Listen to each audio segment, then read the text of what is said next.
This is the day that the Lord has made. Let us rejoice and be glad. For this is the day that the Lord has made. Hallelujah, hallelujah.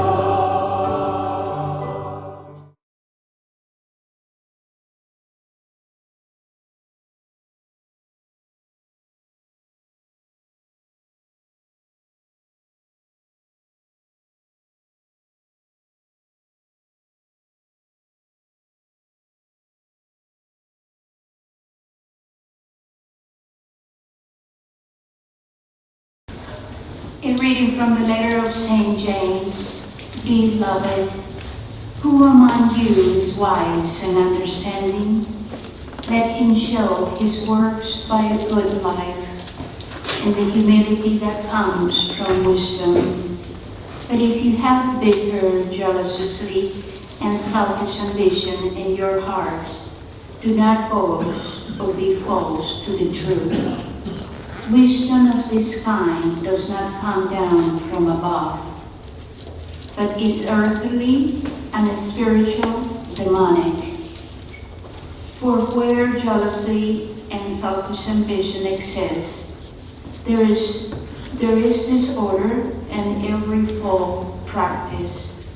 But if the wisdom from above is first of all pure, then peaceable, gentle, compliant, full of mercy and good fruits, without inconstancy or insincerity.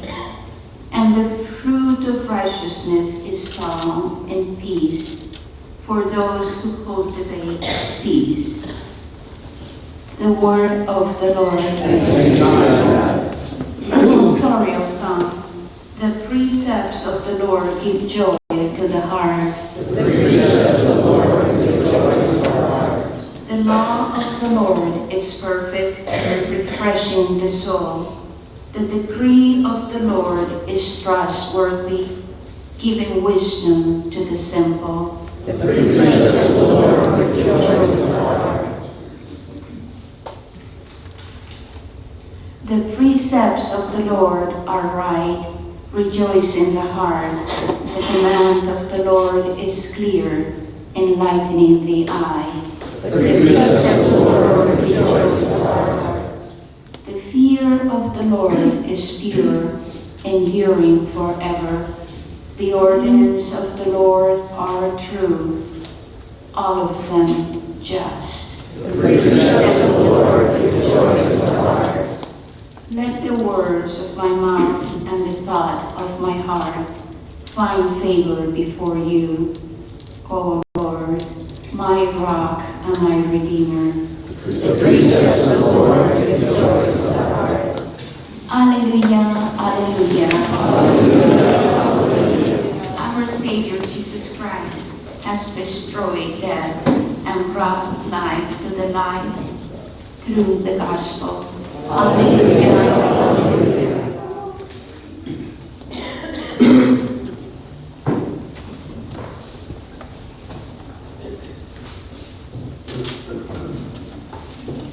The Lord be with you. A reading from the Holy Gospel according to Mark.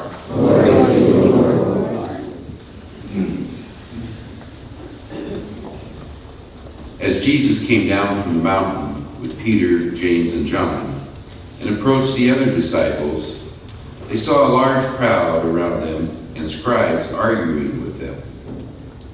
Immediately on seeing him, the whole crowd was utterly amazed. They ran up to him and greeted him. He asked them, "What are you arguing about with them?" Someone from the crowd answered him, "Teacher, I have brought to you my son possessed by a mute spirit. Wherever it seizes him, it throws him down. He foams at the mouth, grinds his teeth, and becomes rigid. I asked your disciples to drive it out, but they were unable to do so." He said to them in reply, "O faithless generation, how long will I be with you? How long will I endure you? Bring him to me." They brought the boy to him. And when he saw him, the spirit immediately threw the boy into convulsions. As he fell to the ground, he began to roll around and foam at the mouth. Then he questioned his father, "How long has this been happening to him?" He replied, "Since childhood. It has often thrown him into fire and into water to kill him. But if you can do anything, have compassion on us and help us." Jesus said to him, "If you can, everything is possible to one who has faith." The boy's father cried out, "I do believe. Help my unbelief." Jesus, on seeing a crowd rapidly gathering, rebuked the unclean spirit and said to it, "Mute and deaf spirit, I command you, come out of him and never enter him again." Shouting and throwing the boy into convulsions, it came out. He became like a corpse, which caused many to say, "He is dead." But Jesus took him by the hand, raised him, and he stood up. When he entered the house, his disciples asked him in private, "Why could we not drive the spirit out?" He said to them, "This kind can only come out through prayer." The Gospel of the Lord.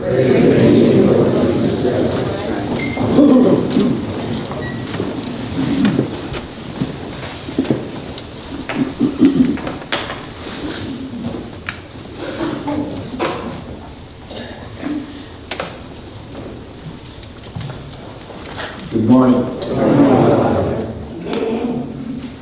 Well, I think we'd all agree the gospel today was quite graphic, but it also gave us a gem. And I want you to think for a moment what that might be. A gem.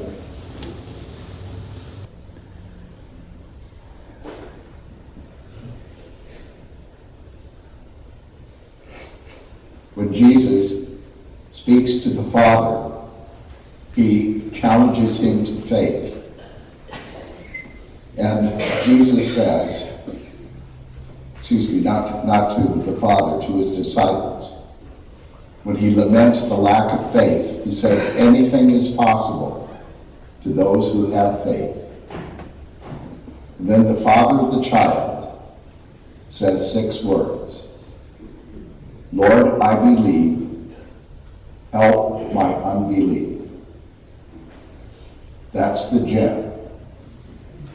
I don't know how many of you felt that when you heard the gospel proclaimed. That is a very simple 6-word prayer.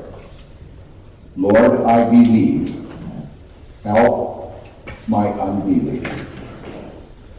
You know, and as I prayed before the Lord, I wondered, how many times has Jesus lamented my lack of faith? How many times has he lamented your lack of faith? And yet there's a response to it. Lord, I believe, help my unbelief.